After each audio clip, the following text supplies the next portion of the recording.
নমস্কার, ময়দান স্পোর্টসে আপনাদের সকলকে আরো একবার স্বাগত। ফুটবলের সমস্ত খবর জেনে নিতে আমরা চোখ রাখবো ফুটবলের লড়াইয়ে।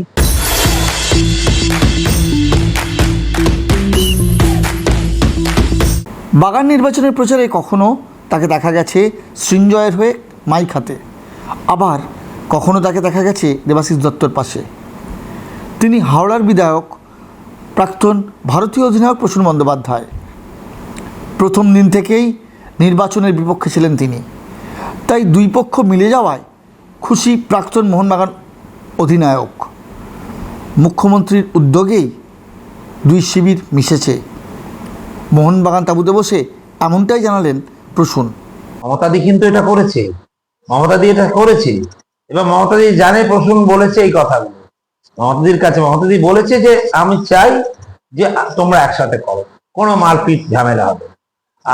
আমি কন্টিনিউ বলে যাচ্ছি এবং অনেক লোক ভাবছে তুই যেটা বলছিস না, প্রসূন দা এটাকে গেল, প্রসূন দা ওখানে লোক, আরে আমি চোর ডাকার নয় তো, আমি তো মোহনবাগানের জীবন।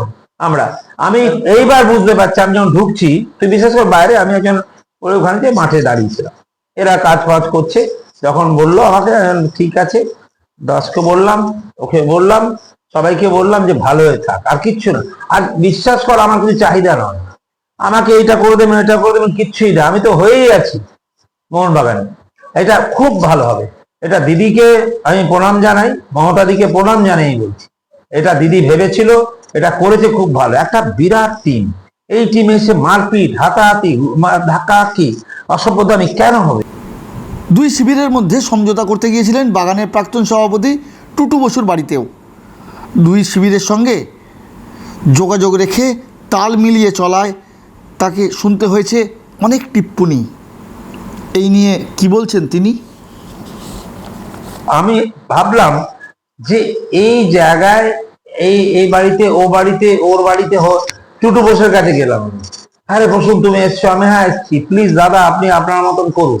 আমি বসে অনেকক্ষণ কথা হলো, গল্প হলো, কিন্তু আমি বলছি এই লড়ালড়িটা বন্ধ করুন। সবাইকে বলেছি প্রসূন লড়াই হচ্ছে তুমি, আমি বললাম দত্তকে আপনি ইমিডিয়েটলি আপনি নিয়ে সবাই মিলে করে ফেলুন। না প্রসূন আমার একটু ভেবে নিতে হচ্ছে, চিনতে হচ্ছে। আমি দিদি হাত জোর করে বলছি আপনার কাছে, আপনি আমার চেয়ে বয়স হতে বড় হতে পারেন, কিন্তু এইটা করবেন না।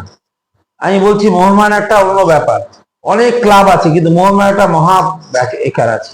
সেই মোহনবাগানে কোনো অসুবিধা হলে, এই আজকে যদি কিছু একটা গন্ডগোল হতো, কেউ মানতো না। যত মোহনবাগানের লোক তারা ছুটে আসতো, মারপিট হয়ে যেত, অসভ্যতা নিয়ে যেত। এটা কন্টিনিউ আমি বলছি। অনেকে আমি সবাই বললো আপনি দুদিকে কাজ করছেন, কেউ বললো আমি হ্যাঁ দুদিকে কাজ করছি। আমি সত্যি বলছি দুদিকে কাজ করছি, যেখানে গেছি আমি সেখানে বলেছি দত্ত ভালো, এরা ভালো, সবাই কেউ খারাপ না, সবাই মিলে এরা মিলেমিশে করুক। কেউ ওপরে দাঁড়াবে, কেউ পেছনে দাঁড়াবে, কোনো দরকার নেই। হ্যাঁ সবাইকে, সেই এই মোহনবাগানটাকে একদম সুন্দর করে রাখা উচিত।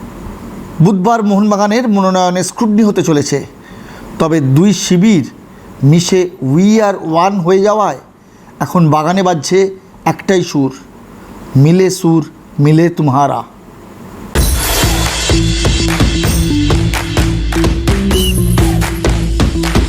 ভিডিওটি ভালো লাগলে লাইক করুন, শেয়ার করুন, আপনাদের মতামত কমেন্ট করে জানান, চ্যানেলটিকে সাবস্ক্রাইব করুন এবং পাশে থাকা বেল আইকনটিকে প্রেস করুন। দেখা হবে আবার পরের ভিডিও।